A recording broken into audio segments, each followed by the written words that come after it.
présence. Je suis dans ta présence. Souviens-toi de moi. Envoie ta parole afin de me guérir. Oh Dieu, je suis dans ta présence. Envoie ta parole afin de me restaurer. Restaure mon âme. Renouvelle mes forces. Guéris mon être. Tout mon être entier. Oh Dieu, que je sois complètement changé. Complètement transformé. Oh Dieu, ta parole seule peut ôter le péché en mon cœur. Seigneur, viens changer mon cœur. Oh Dieu, viens changer mon cœur. Oh Dieu, viens m'équiper pour les futures batailles. Oh Dieu, viens m'équiper pour les futures batailles. Oh Dieu, délivre-moi de toute forme de captivité. Oh Dieu, délivre-moi de toute forme de captivité. Que je sois libre, complètement libre. Que je sois complètement libre. En Jésus-Christ mon Sauveur. Que je sois complètement libre. En Jésus-Christ mon Sauveur. Au nom de Jésus, acclame le Seigneur très fortement. Vous asseoir dans la présence de Dieu. Dis à ton frère que le Seigneur te bénisse. Alléluia. Alléluia. Nous allons prendre nos Bibles dans toute la vérité. Gloire à Jésus. Amen. Qui était là le dimanche passé? Qui était là le dimanche passé? Tout le monde était là le dimanche passé. Le dimanche passé, nous avons parlé de quoi? Le dimanche passé, nous avons parlé de quoi? Je vais voir si vous avez... Oui. Le dimanche passé, nous avons parlé de la connaissance de Dieu. Alléluia. Amen. Vous pouvez commencer à mettre votre téléphone sur vibreur et puis rester tranquille maintenant. Alléluia. Amen. Nous avons parlé de la connaissance de Dieu. Amen. Amen. Et qu'est-ce que nous avons dit en ce qui concerne la connaissance de Dieu? Oui. On a dit que connaître Dieu, ce n'est pas connaître le nom, ni connaître son histoire, par quelle situation il est passé, tout ça. Mais qui sont ceux qui l'ont accompagné, tout ça. On a dit connaître Dieu, c'est vraiment accepter ses commandements et les mettre en pratique. Amen. Amen. Alléluia. Oui, c'est simple et puis c'est juste. Gloire à Jésus. Amen. Gloire à Jésus. Amen. C'est très important.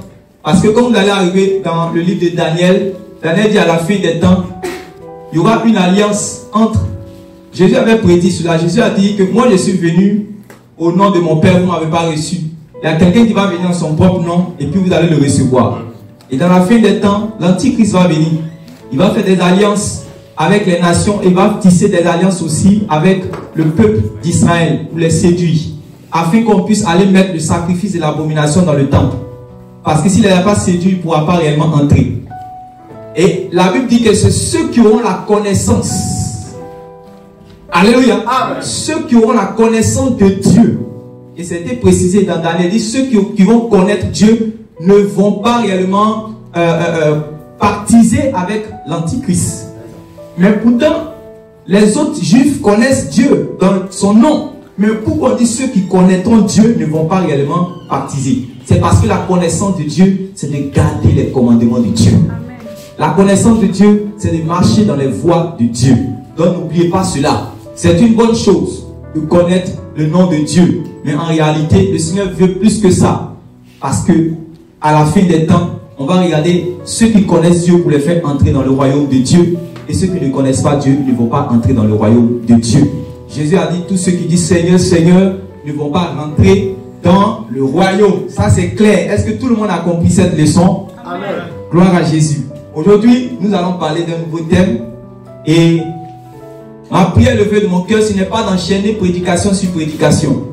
C'est de faire en sorte que ce que nous disons, même si c'est peu, nous commençons à porter maintenant des fruits. Alléluia. Donc ça veut dire que à partir de maintenant, si nous disons que nous connaissons Dieu, nous ne devons pas marcher contrairement à sa volonté. Nous devons commencer à marcher dans cette juste et cette voie. Tous ceux qui sont dans le péché doivent se débarrasser du péché. Parce que si tu marches dans le péché, tu ne connais pas Dieu. Alléluia. Amen. Ça, tout le monde est d'accord avec ça ici. Alléluia. Amen. Si tu es d'accord, acclame très fortement le Seigneur. Donc, aujourd'hui, le thème, c'est quoi? Conserver sa délivrance. C'est quoi? Conserver sa délivrance. Voilà. Conserver sa délivrance. Comment conserver sa délivrance? Il te faut conserver ta délivrance. Alléluia. Alléluia. Amen. On va lire deux passages. Dans Jean chapitre 5. Jean chapitre 5.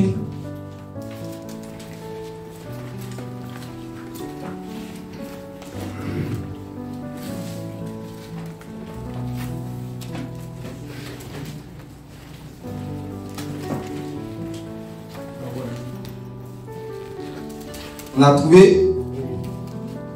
Merci.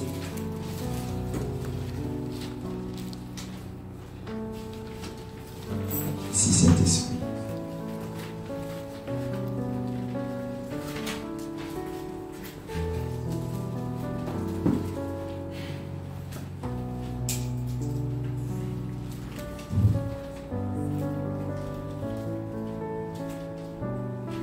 Le verset 14. Alléluia. Amen.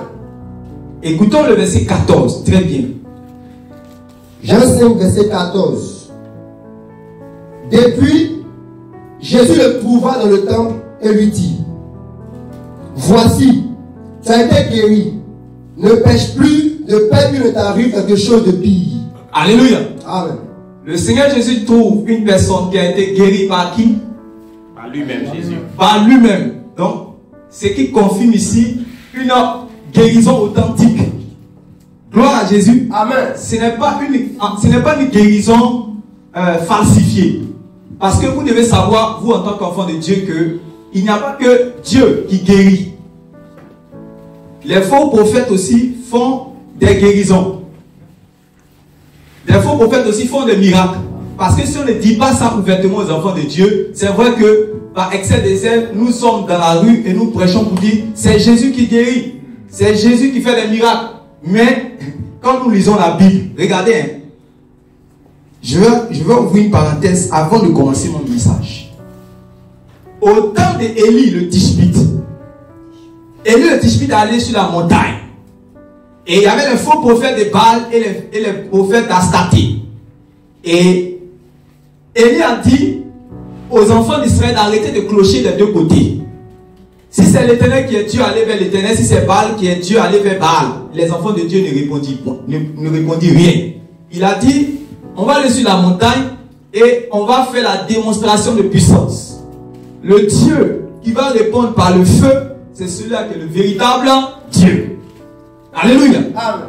Et vous avez vu que lorsque les prêtres de Baal et d'Astarté sont venus avec leur sacrifice, leur Dieu n'a pas répondu réellement par le feu. C'est clair? Amen. Mais c'est notre Dieu, le Dieu d'Abraham, d'Isaac et de Jacob, que Élie a invoqué. Avant même qu'il allait terminer la prière, le ciel s'est ouvert et le feu est descendu. Et nous avons l'habitude de chanter, Élie a prié, le feu est descendu. Mais si vous lisez la Bible jusqu'à ce que vous arrivez réellement dans Apocalypse, vous allez voir que le diable maintenant va aller encore plus loin. Il n'avait pas pu réellement répondre par le feu, mais comme vous lisez dans Apocalypse, on dit que le faux prophète va séduire les hommes à tel point de faire descendre le feu du ciel. Donc, la séduction va aller à un niveau où l'ennemi va chercher à monter aussi en puissance afin de séduire. Et ça a commencé même depuis le temps des apôtres, comme nous avons vu le gars qu'on appelait Simon le magicien. Donc, en réalité, ne pensez pas que tout ce qu'on appelle miracle, automatiquement, l'étiquette c'est Dieu. Non. Il y a des miracles qui ne viennent pas de Dieu. Il y a des guérisons qui ne viennent pas de Dieu. Et si vous voyez que les gens continuent à aller dans ces gens, dans les endroits, chez les faux prophètes, chez les marabouts, c'est parce que souvent on leur donne des révélations. Et toute révélation même n'est pas de Dieu.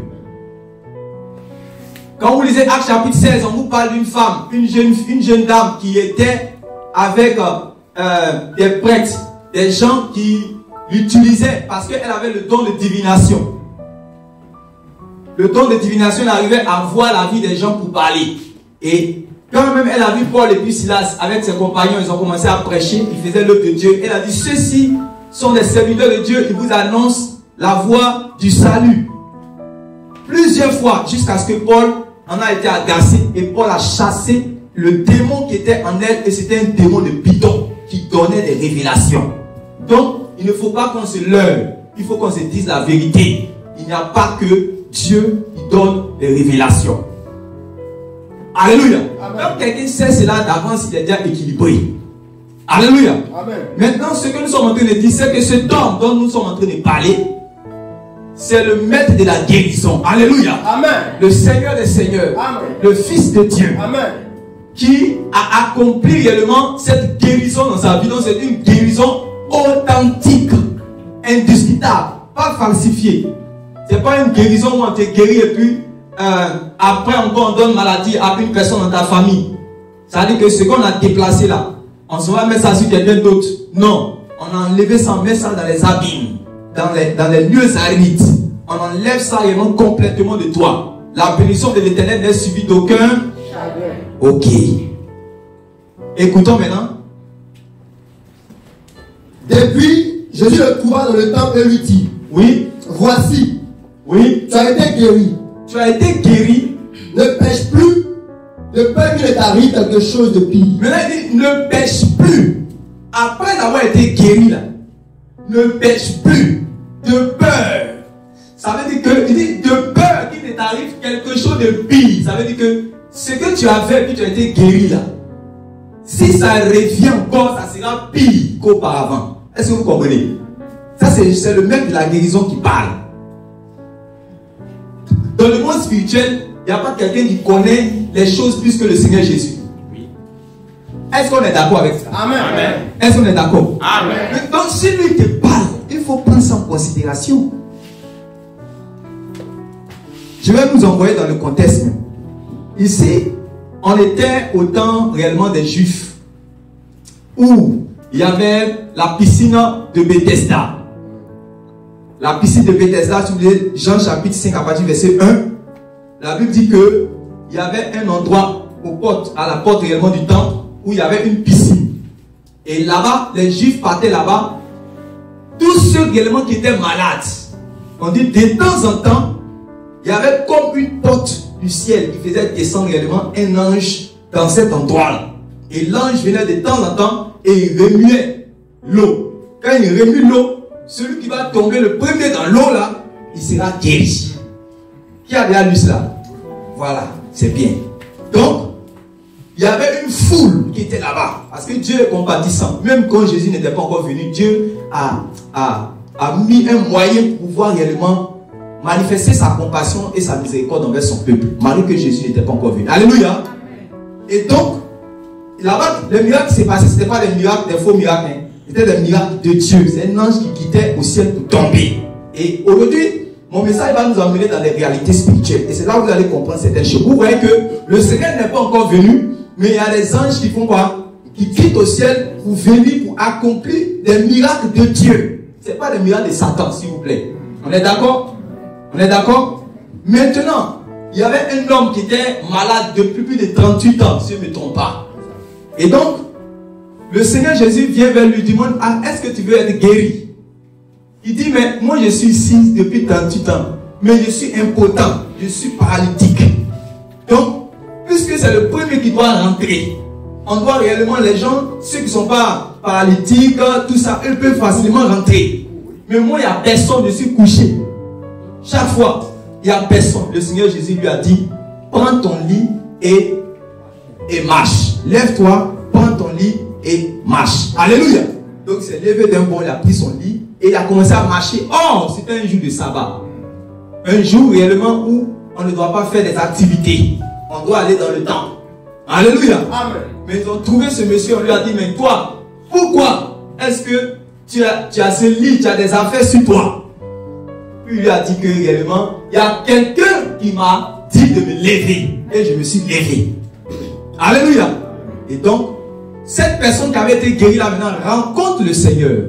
Voilà où nous sommes en train de lire. Il rencontre le Seigneur. Mais le Seigneur Jésus lui dit, c'était une bonne chose que de te guérir. C'est par mon amour et ma compassion que je t'ai visité. C'est une bonne chose. Mais prends garde. Quelqu'un dit prends garde. Prends garde réellement à conserver ce que j'ai commencé dans ta vie. Prends garde à garder cette guérison. Prends garde à garder cette délivrance. Prends garde à garder cette restauration. Prends garde à garder ce salut qui a commencé en toi. Prends garde à garder cette action de Dieu qui a débuté en toi. Pourquoi le Seigneur Jésus lui dit ça? Il dit que si tu ne prends pas garde et que tu pêches, parce qu'il a dit, c'est le péché en fait qui va faire en sorte que ta situation sera pire qu'auparavant. Ce qui veut dire que la situation qui a amené cet homme à tomber réellement malade, c'était quoi? C'était quoi? Vous allez lire dans votre même Bible où il y avait quelqu'un qui était aveugle de naissance. Les disciples l'ont vu. Ils ont dit, Seigneur, est-ce que c'est lui qui a péché ou ce sont ses parents qui ont péché? Le Seigneur a dit, ce n'est pas ses parents qui ont péché, ce n'est pas lui aussi qui a péché, mais c'est afin que la gloire de Dieu soit manifestée. Alléluia. Ce qui veut dire que dans notre Bible, il y a des maladies qui viennent parce que la gloire de Dieu doit être manifestée, mais ce n'est pas toutes les maladies qui viennent parce que la gloire de Dieu doit être manifestée. Est-ce que vous comprenez? Il y a des gens que vous allez vous efforcer à prier pour eux, à jeûner pour eux, à les imposer les mains pour les guérir, mais cela ne va pas marcher. Alléluia. Alléluia. Maintenant, il y a des gens, en réalité, la maladie qu'il est en train de vivre, c'est pour la gloire de Dieu. Regardez. Quand vous lisez par exemple l'apôtre Paul, et l'apôtre Paul dit que les gens sont tombés malades, les gens sont en train de mourir, les gens sont infimes. Mais qui les avait rendus infimes? C'est le Seigneur. C'est Dieu lui-même. Pourquoi? Parce qu'il péchait. Le péché, Jésus savait ça. Il connaît les conséquences du péché. Alléluia. Et puis il dit, si tu vas continuer à pécher après ta délivrance là, quelque chose de pire va t'arriver. Pourquoi? Parce qu'il avait déjà commencé à parler de ça dans Matthieu chapitre 12. Je ne me trompe pas. Oui, Matthieu chapitre 12. Il y avait un esprit qui avait été chassé. Et le démon, c'était un démon muet. C'est bizarre. On nous dit le démon était muet dans le corps de la personne. Bon, ça, on peut discuter là-dessus parce que le démon peut ne pas être muet, mais le démon peut avoir l'action de rendre muet. Est-ce que vous comprenez? Vous comprenez? Il peut ne pas être muet, mais c'est un démon, mais lui, son travail, c'est de rendre la personne muet. Amen. On appelle ça le mutisme, non? Le mutisme, voilà. Ça dit, si le mutisme est une maladie, ou encore prenez épilepsie, ou encore n'importe quelle maladie, c'est le démon qui est à la base de la maladie. C'est le démon qui donne la maladie. C'est pour ça que vous partez à l'hôpital, le docteur regarde, il dit qu'il n'y a rien. Il fait tout, il n'y a rien. Alléluia. Mais c'est lorsque la personne va entrer dans la présence de Dieu, il va croiser un frère qui est rempli du Saint-Esprit, ou bien un pasteur, pour prier afin de chasser le démon, que la maladie va quitter. Donc c'est lorsque le démon quitte que la maladie quitte. Est-ce que vous comprenez? Donc celui qui est à la base de cette maladie, c'est qui? Celui qui est à la base de cette maladie, c'est qui? C'est l'esprit impur. C'est l'esprit impur qui est à la base de cette maladie. Alléluia. Amen. Alléluia. Amen. Le Seigneur Jésus maintenant va, après avoir délivré ce captif, qu'est-ce qui va se passer? Vous allez voir que le Seigneur Jésus va dire, quand l'esprit impur réellement est chassé d'un corps, quand l'esprit impur est chassé d'un corps, qu'est-ce qui se passe?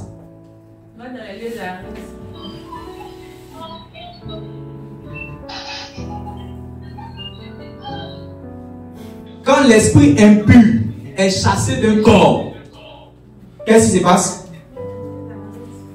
Il va dans les lieux arides.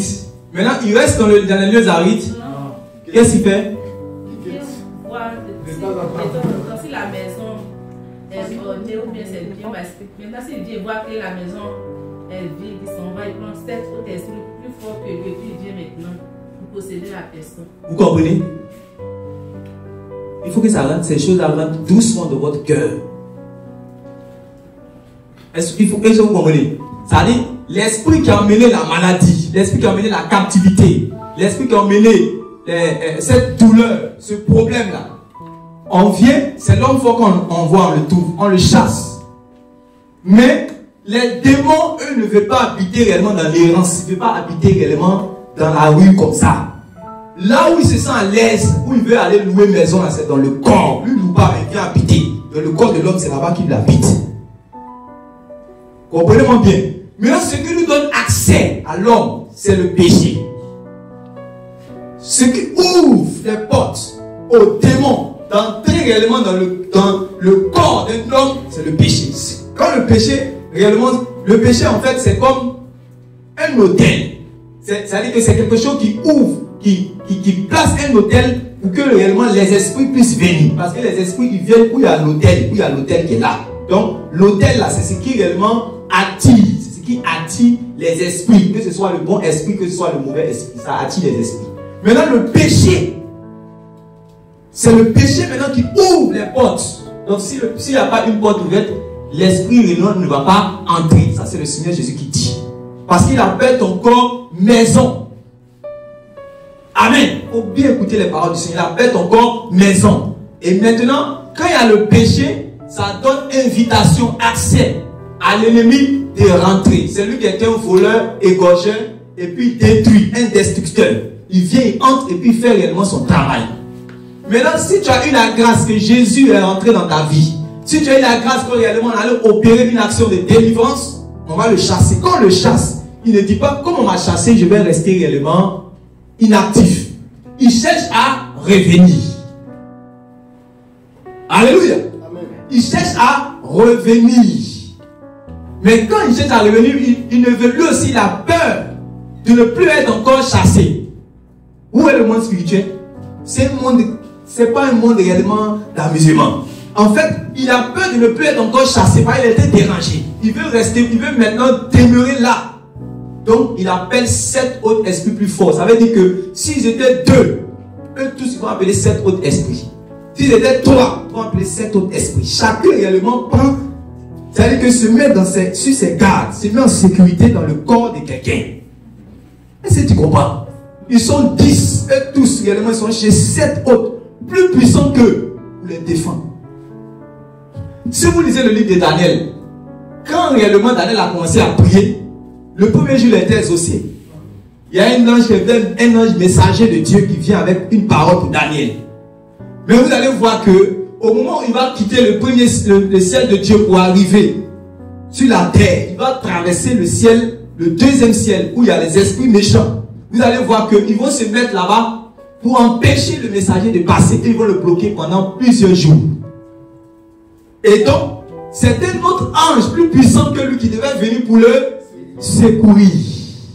Donc, les démons aussi, ils appellent aussi le secours. Après avoir été chassés, ils vont chercher le secours de 7 autres plus puissants. Parce qu'il sait qu'un ange de la lumière peut venir le chasser. Il sait qu'un homme de Dieu peut venir le chasser. Il sait que Jésus-Christ peut venir le chasser. Il sait que un frère en Christ peut venir le chasser. Donc, ils vont prendre 7 autres esprits plus puissants pour les mettre dans ton corps. Mais tout ça, tout ce qui leur donne droit, c'est le péché. Elles sont comprenant. Elles sont comprenant. Maintenant, avant maintenant de rentrer encore dans mon message, après avoir écouté les paroles du Seigneur qui dit à cet homme qui avait été guéri de ne pas le pécher, parce que s'il pêche, sa condition réellement sera plus grave que sa première condition. C'est-à-dire que s'il a péché là, ça va être encore grave que la première condition. C'est le même encore quand il a attrapé la femme adultère. On a pris la femme adultère, on dit que la loi de Moïse nous a dit de lapider de telle femme. Qu'est-ce que toi tu dis? Le Seigneur Jésus s'est courbé, il a commencé à écrire. Et il a dit, si quelqu'un n'a jamais péché, qu'il prenne la pierre pour lapider. On dit, depuis le plus âgé jusqu'au plus petit, eux qui sont partis parce qu'ils étaient convaincus de pécher. Jésus maintenant a dit à la femme, est-ce que quelqu'un t'a condamné? Elle dit, personne ne m'a condamné. Il dit, moi non plus, je ne te condamne pas. Alléluia. Amen. Mais va et ne pêche plus. N'oublie jamais ce côté. Quand il parle, il sait pourquoi il parle. Il n'a pas dit qu'il faut partir seulement. Ça veut dire que S'il parle comme ça pour les affaires de délivrance de péché, ça veut dire que c'est pour tout le monde. Imaginez par exemple le fou de Guédara. Ce n'est pas parce qu'il n'a pas dit cela au fou de Guédara que ce principe-là n'est pas là. Ce principe est là pour tous ceux qui ont été délivrés des esprits méchants. Pour tous ceux qui ont été guéris des maladies liées à la part des démons. Alléluia. Amen. Pour tous ceux qui ont été délivrés même du péché. Ce principe c'est pour tout. Parce que la délivrance, regardez, il y a ce qu'on appelle la délivrance du péché. Ça, c'est pour sauver ton âme. Mais quand vous lisez la Bible, il n'y a pas que la délivrance du péché. Il y a la délivrance où on expulse le démon. Pour que la maladie qui est là quitte. Pour que le problème, la situation qui est là puisse quitter. Il y a des familles, il y a des gens où on va partir prêcher l'évangile. Ils sont liés par des hôtels maléfiques. Est-ce que vous savez cela? Il y a des hôtels maléfiques qui existent. Que nous n'allons pas seulement prêcher l'évangile. Et puis, vous voyez comment il y a des résistances. C'est parce qu'il y a des hôtels maléfiques qui sont là. Il y a des gens, on les a déjà sacrifiés. Il avait parlé de ça depuis le vendredi. De la même manière que Samuel a été sacrifié. C'est-à-dire qu'à l'Éternel. On a sacrifié Samuel, l'Éternel pour qu'on ait. On lui a dit, toi là, c'est pour l'Éternel. Imaginez-vous si ce n'est pas Dieu. C'est comme ça plusieurs femmes. On prend un nom. Il y a des gens, on les appelle, on les dédie. Son prénom, ça peut signifier par exemple l'eau. L'eau de Kongwe. L'autre, ça peut s'appeler les noms bizarres. Ouais, il peut s'appeler Fago. Dans son ethnie là, on peut l'appeler Fago. Fago, quand on va prendre la forêt là, puis on met un feu dessus. Sa vie là, c'est fire même. C'est le feu, la tribulation. Ouais, et c'est d'autres, on va réellement, on les dédie à des sirènes. Il y a des jeunes filles, on a dédié à des sirènes. Ouais, et vous allez voir que sa vie là sera conditionnée parce que il est arrivé certains moments, l'esprit va faire des réclamations parce que ce qui lui revient de toi. De la même manière que l'Éternel a fait la réclamation à Samuel, c'est comme ça les démons aussi vont faire les réclamations pour dire que telle personne nous dit maintenant, c'est mon temps maintenant de prendre possession de ta vie et de diriger ta vie. Et ils ont les papiers. Le papier là, c'est l'hôtel où réellement la chose a été baptisée, là, où ça a été fait. Alléluia. Où on a inauguré l'hôtel, c'est là il prend le papier puis montre. Pour lui, c'est dit qu'il est dans son droit. Et dans le monde spirituel, on travaille réellement dans le droit. On travaille comme ça. Est-ce que vous comprenez ça? Est-ce que vous comprenez ça? Donc il y a des hôtels de famille, ça existe. Il y a des portiques spirituels, même il y a des portiques que dans le monde, dans le ciel de Dieu, les anges montaient dans la piscine de Bethesda qu'on vient de lire. C'est comme ça aussi, il y a les démons aussi qui descendent dans le ciel des démons et puis qui viennent aussi, qui agissent. Quand vous lisez dans Genèse chapitre 28, on parle de Jacob. Jacob est arrivé dans un endroit où il a vu son grand-père Abraham avait déjà fait un hôtel depuis des années. Et en se promenant, réellement, il a commencé à dormir. Et quand il dormait, il a eu une vision. En fait, il ne savait pas que là où il a dormi, là, il y avait quelque chose qui avait l'hôtel de son grand-père Abraham, qu'Abraham avait tissé avec l'Éternel des armées. Et il a vu que c'était une porte qui était ouverte où il y avait une échelle. Et qu'est-ce qui se passe? Les anges montaient et descendaient. Les anges montaient et descendaient. La vie est là. Peut-être c'était une forêt. Puisqu'il a dormi sur caillou. Ça veut dire que ce n'était pas une tente. C'était dans la rue comme ça. Maintenant, en fait, il a commencé à dormir. Oh, il ne sait pas que c'est sur l'autel que son grand-père a tissé avec l'Éternel, a établi avec l'Éternel, qu'il est en train de dormir comme ça. Et il a eu maintenant une vision où c'était comme un portail. C'était comme une porte qui donnait accès aux anges de pouvoir intervenir, de pouvoir rentrer réellement sur la terre pour faire des choses pour partir. Mais dans la vie active, on ne peut pas savoir. Alléluia. Il faut comprendre les réalités spirituelles. Dans la vie active, on ne peut pas savoir. Et c'est là maintenant, il a compris que, donc, c'était réellement un endroit, c'est un endroit béni. Ça, c'est la maison de l'Éternel. Alléluia. Donc, ça veut dire qu'il y a des familles qui ont fait réellement des pactes avec des esprits. Ça, c'est sûr. Ils ont fait des pactes avec des esprits. Et de la même manière que les bons anges, les anges de Dieu quittent pour venir, c'est comme ça aussi, les démons aussi qui interviennent. Il y a des familles où il y a des hôtels. Et on a vu notre frère qui a dit son témoignage le vendredi que dans une maison, on a interdit qu'une femme puisse entrer. Il n'y a pas de femme qui peut entrer également dans la maison. Un garçon du moins. Un garçon puisse entrer dans la maison. C'est les femmes seulement qui peuvent entrer. Donc, dès que le garçon veut rentrer net, le propriétaire, il commence à trembler parce que ça peut peut-être amener la mort. Ça peut faire quelque chose. Ça, c'est des pactes. J'avais parlé le même jour encore avec une soeur au Cameroun. Elle dit chaque fois réellement qu'elle était, elle a voyagé, elle est quittée au Cameroun, elle est arrivée en Angleterre. Mais tous ces songes qu'elle fait là, elle est toujours en Afrique, toujours en Afrique, toujours en Afrique, toujours en Afrique. Elle ne comprend pas. Elle n'a jamais fait un songe où elle est en Europe, alors qu'elle vit en Europe. Ouais, ça c'est le signe qui montre la présence réellement des hôtels. Alléluia. Et elle a dit non, ce n'est pas normal. Je suis en Christ. Ce n'est pas normal. Il faut que je puisse aller chercher Dieu afin qu'il me délivre totalement parce que ma victoire a déjà été accomplie à la croix. Mais je dois aller par la foi réclamer cette victoire. Alléluia. Amen. Et elle a commencé à chercher Dieu maintenant. Prier, prier, prier, prier, prier. Jusqu'à ce que maintenant, elle va faire un songe maintenant où elle se trouve maintenant du pays en Europe où elle est. C'était pour la première fois. Mais si elle n'avait pas pris ça en considération pour aller chercher Dieu, en réalité, il n'y a pas de problème. Tu as la foi en Jésus pour rentrer au ciel. Tu vas rentrer au ciel. Mais tu vas voir ce qu'ils vont te faire sur la terre. Les esprits là, ils vont faire des réclamations, ils vont te fatiguer. Et vous savez que ce sont les soucis qui entraînent le péché. Donc quand ils vont créer les soucis là, c'est pour t'emmener au péché. Donc même ton salut est en danger. Est-ce que vous comprenez? Il y avait un autre serviteur de Dieu qui m'a appelé, lui aussi au Cameroun, même chose. Un jour comme ça, il m'envoie sur les feuilles de bananier, bananier là, voilà. Il y avait des graviers et puis des salifs, des choses comme salifs, c'était vraiment bizarre. Et il m'envoie ça par photo. Il dit, ces choses que tu es en train de voir là, c'est en train de sortir des pieds d'une sœur. Gravier, avec comme les salifs, sont en train de sortir réellement des pieds d'une sœur. Donc, il m'envoie, il a commencé réellement à prier, mais de prier, d'intercéder, et puis si le Seigneur me donne une direction, me donne une parole de lui dire. Puis j'ai commencé à prier. Dès que j'ai fini de prier, il dit au frère là, appelle la soeur, parce qu'il m'a dit c'est une bonne soeur. Donc lui, il ne comprend pas comment une bonne soeur en Christ réellement peut avoir ce problème. Puis je lui ai dit, qu'est-ce qui se passe en réalité? C'est là il m'a dit, il y a un deuil. Quelqu'un dit deuil. Et donc, c'est le deuil de son mari. Elle retourne maintenant dans le village de son mari. Et quand elle est allée dans le village de son mari, c'est là qu'il y a eu des attaques et puis elle a eu ça. Donc, il lui a dit, dis à la soeur là, c'est vrai que c'est une bonne soeur, mais elle t'a pas confessé tout. Dis-lui de te confesser tout. Il y a quelque chose qui s'est passé qui a donné accès au diable. Donc, il a pris le courage, il l'appelle maintenant. Il dit à la soeur, il faut me dire la vérité. Qu'est-ce qui s'est passé? Donc, elle est allée réellement dans ce deuil-là.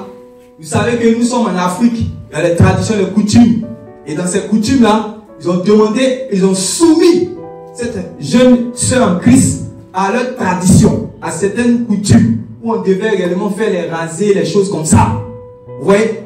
Et quand elle a fait cela, elle a résisté d'abord. Elle a résisté d'abord jusqu'à ce qu'à la fin puisse céder. Quand elle a cédé, l'ennemi maintenant a profité pour frapper automatiquement. Et dans la délivrance, je vous dis, s'il y avait les images qu'elle allait vous montrer, peut-être même vous êtes train de donner moi mot de tête.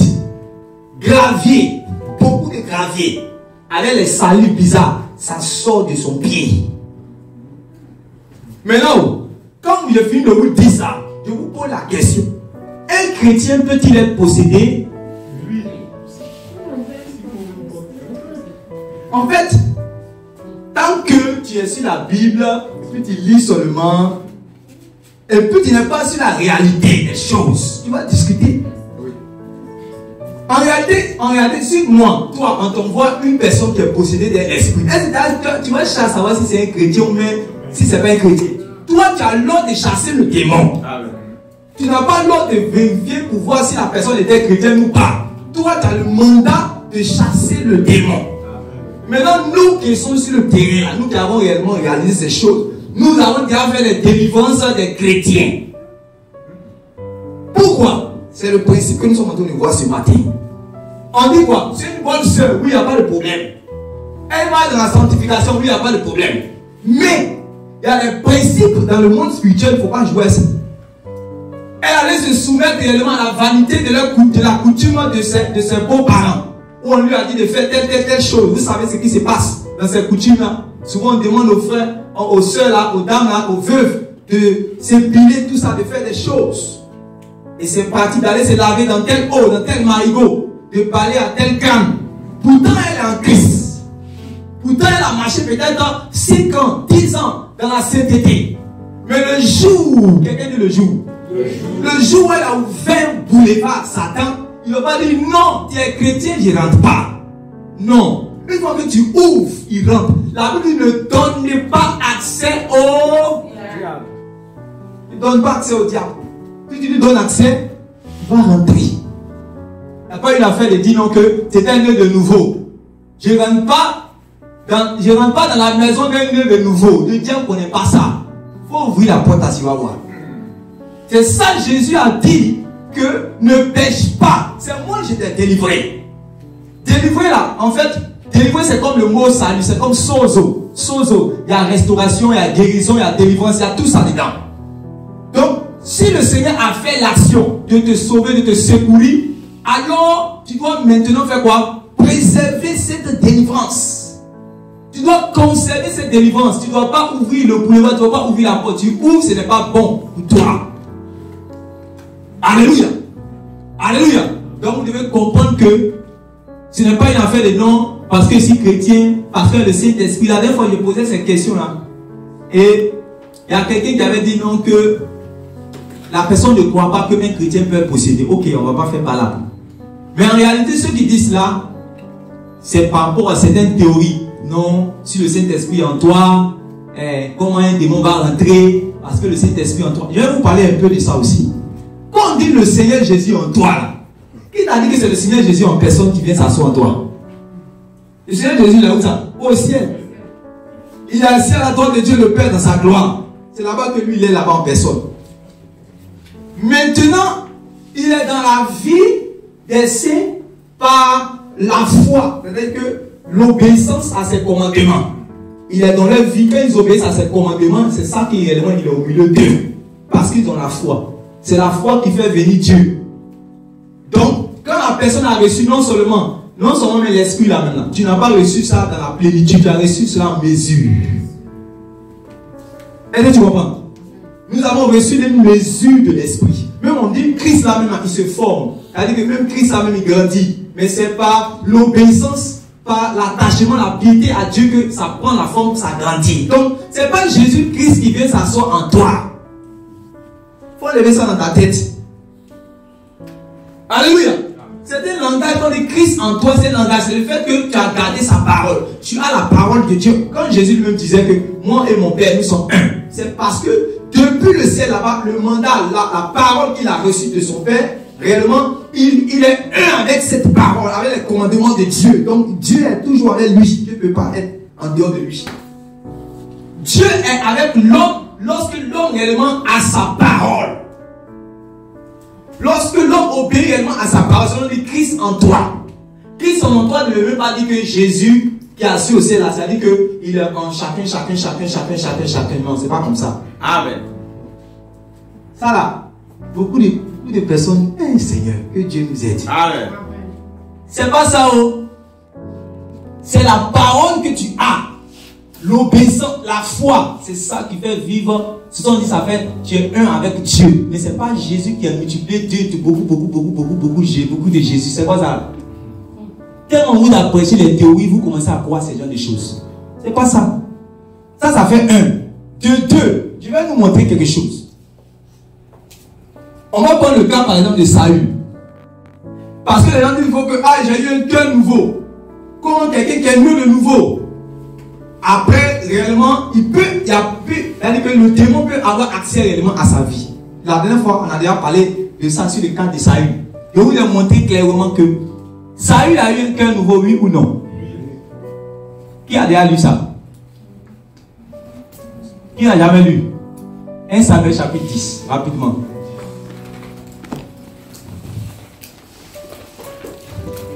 Vous allez voir que le jargon que nous utilisons, disons nouvelle naissance, ce n'est pas quelque chose qui est pour seulement le Nouveau Testament. Ça existait depuis longtemps. 1 Samuel chapitre 10. Il y a à partir du verset 5 jusqu'à 10. Du verset 6 jusqu'à 10. 1 Samuel 10. 1 Samuel chapitre 10. Verset 6. Oui. L'Esprit de l'Éternel te saisira. L'Esprit de l'Éternel te fera quoi? Te saisira. Te saisira, oui. Tu prophétiseras avec eux. Tu prophétiseras avec eux, oui. Et tu seras changé en un autre homme. Et tu seras quoi? Tu seras changé en un autre homme. Ça veut dire quoi? Tu seras une nouvelle personne. Tu seras quoi? Une nouvelle créature. Une nouvelle créature, une nouvelle personne. En fait, moi j'ai l'habitude de dire, si vous voulez, la Bible, quand il lit, il faut être honnête. Premier principe. Faut pas être hypocrite, il faut être honnête.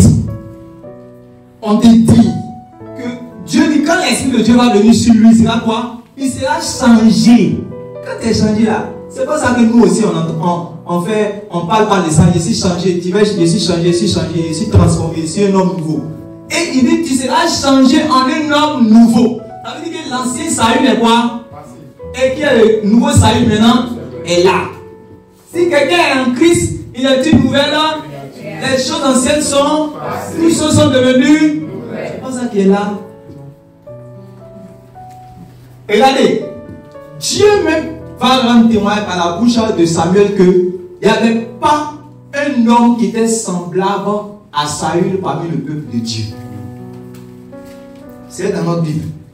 Parce que même quand il avait commencé à désobéir, Samuel va lui dire par la bouche, c'est l'Éternel qui va parler par la bouche de Samuel. Puis ça veut dire, quand tu étais petit à tes yeux, quand Dieu l'a changé, Dieu lui a donné réellement une disposition de cœur.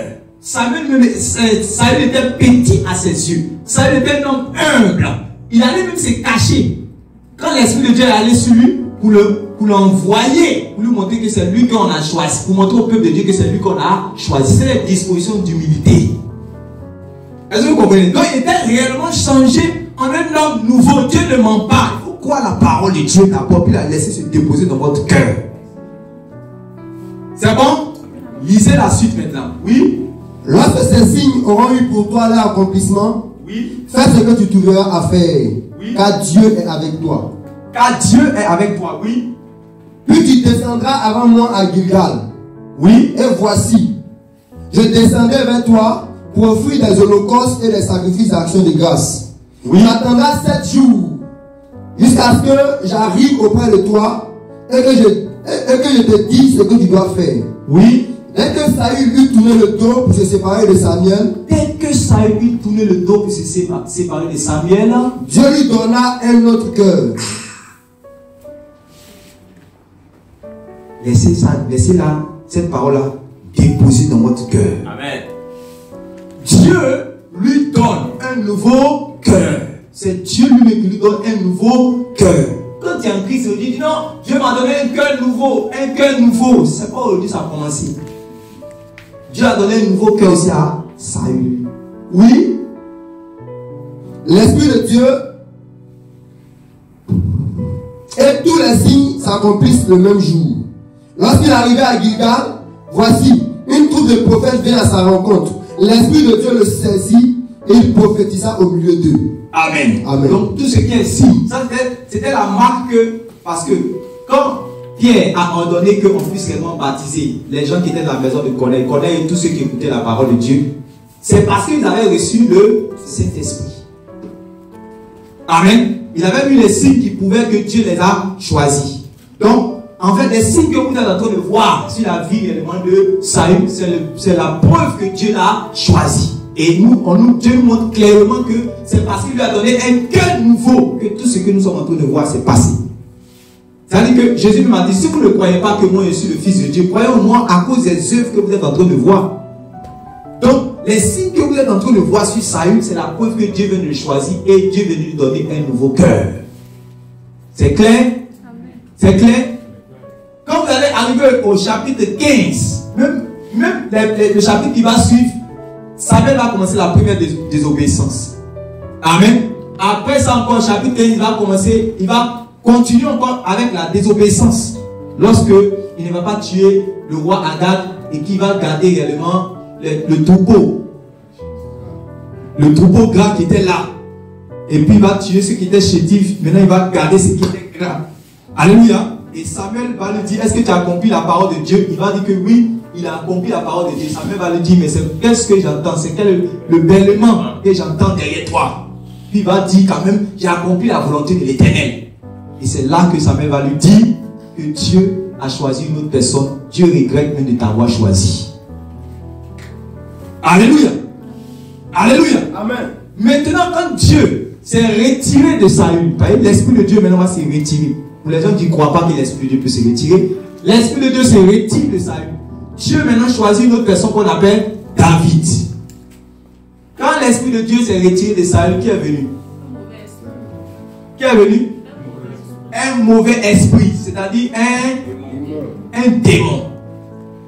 Et le démon a commencé à troubler la vie de Saül. Maintenant, je vais vous montrer quelque chose.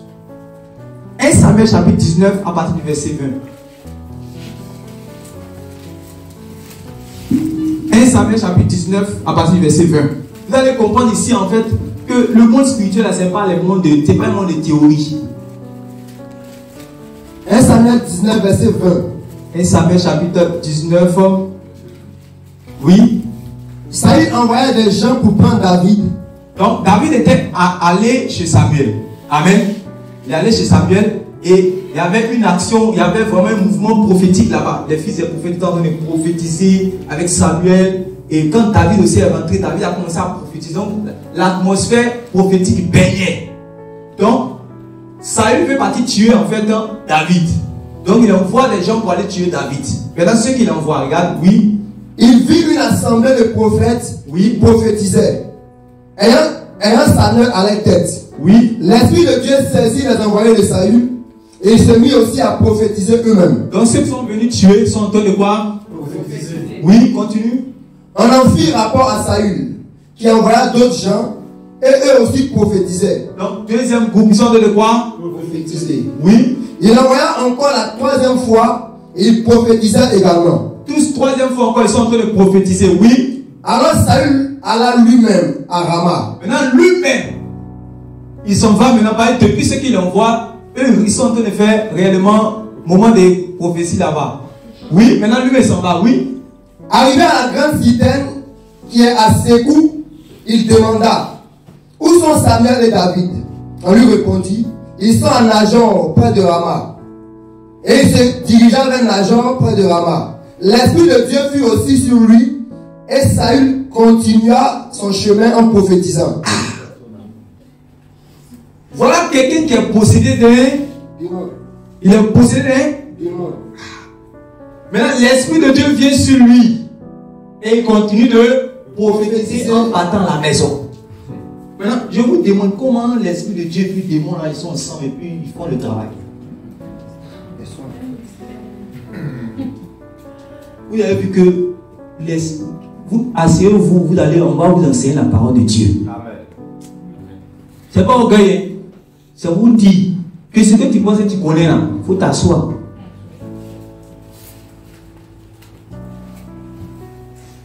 C'est pour cela que les gens vont venir dans Matthieu chapitre 7 verset 21. Ils vont dire à Jésus, c'est en ton nom qu'on a fait beaucoup de miracles. C'est en ton nom qu'on a chassé les démons. C'est en ton nom qu'on a prophétisé. C'est pas quand on dit en ton nom là, c'est dans l'autorité et la puissance. C'est ça qui veut dire par ton nom et en ton nom. Dans l'autorité et la puissance de Jésus-Christ, ils ont fait ces choses. Vous comprenez? Voilà. Donc le monde spirituel n'est pas dans les calculs humains. Vous dites non, si j'ai été chrétien une fois, l'Esprit de Dieu est en moi, alors un démon, si j'ouvre la porte, un démon ne peut pas entrer. Vous t'amusez. D'ailleurs, ce qui est en toi, ce n'est pas le Saint-Esprit aussi en personne. Je te dis ça chaque fois, je te le répète encore. C'est une mesure de l'esprit, une prémisse que tu dois entretenir pour grandir. Si tu ouvres une porte, l'esprit rentre. Jésus a dit, le prince de ce monde arrive. Mais en moi, Jésus, il n'a rien. c'est pas parce qu'il est fils de Dieu, c'est parce que lui, il fait les efforts pour ne pas que Satan puisse trouver quelque chose chez lui. Parce qu'on dit, notre Seigneur a été tenté de toute forme de tentation. Mais il n'est pas tombé dans la tentation. Ça veut dire qu'il a marché dans l'obéissance de sorte à ce que le péché qui est le moyen pour le diable d'entrer dans la vie des gens, ça n'a pas tout. Il dit, qui parmi vous me convaincra de péché? Donc, démon a entré comment? Je vous envoie quelque part encore. Dans 2 Corinthiens chapitre 12, Paul parle de quelqu'un. Allons-y là-bas. 2 Corinthiens chapitre 12. Parce que il faut que ça, d'abord, ces principes soient établis. C'est ça qui va faire que tu vas veiller. Moi, mon rôle, c'est d'enseigner les enfants de Dieu à marcher dans la droiture, dans la justice, dans la crainte de Dieu. Je suis prophète. Donc, dans la crainte de Dieu, ça, c'est mon rôle qui est là. Les gens qui prêchent pour que les gens s'amusent à leur vie. Non, c'est moi, j'aime moi. Tu vas voir la crainte de Dieu. Amen. Il y a des réalités spirituelles que tu vas comprendre. Tu vas comprendre. 2 Corinthiens chapitre 12. Lis à partir du verset 1. 2 Corinthiens chapitre 12. Il n'y a pas 1 Corinthiens. 2 Corinthiens chapitre 12. Commencez à lire. Vous allez voir ce qu'il dit. 2 Corinthiens chapitre 12. Oui. Il faut se glorifier. Cela n'est pas bon. Oui. J'en viendrai néanmoins à des visions et à la révélation du Seigneur. Oui. Je connais un homme en Christ qui fut, il y a 14 ans, ravi jusqu'au 3e ciel.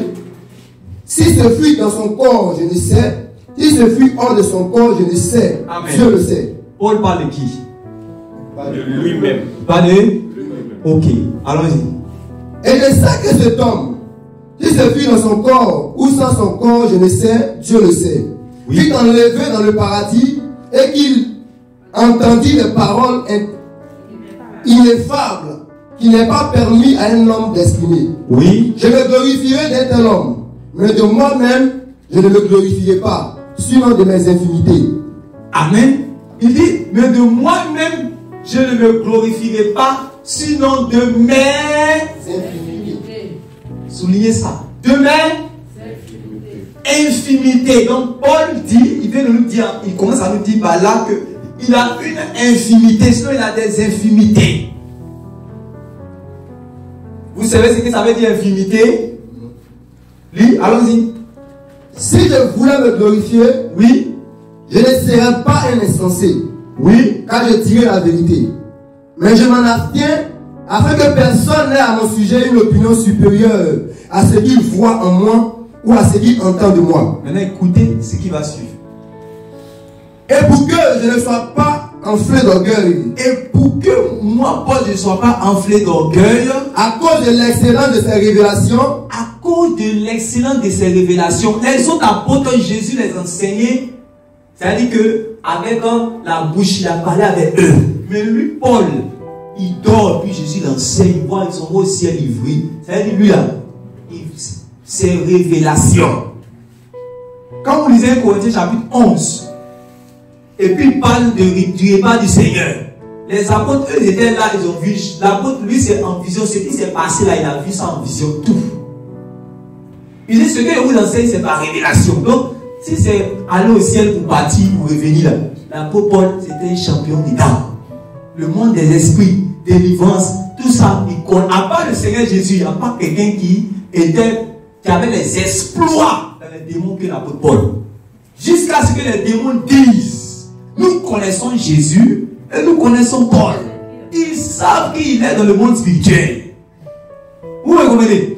Donc quand l'apôtre Paul dit l'excellence de la grâce, il n'est pas en train de balader. Oui?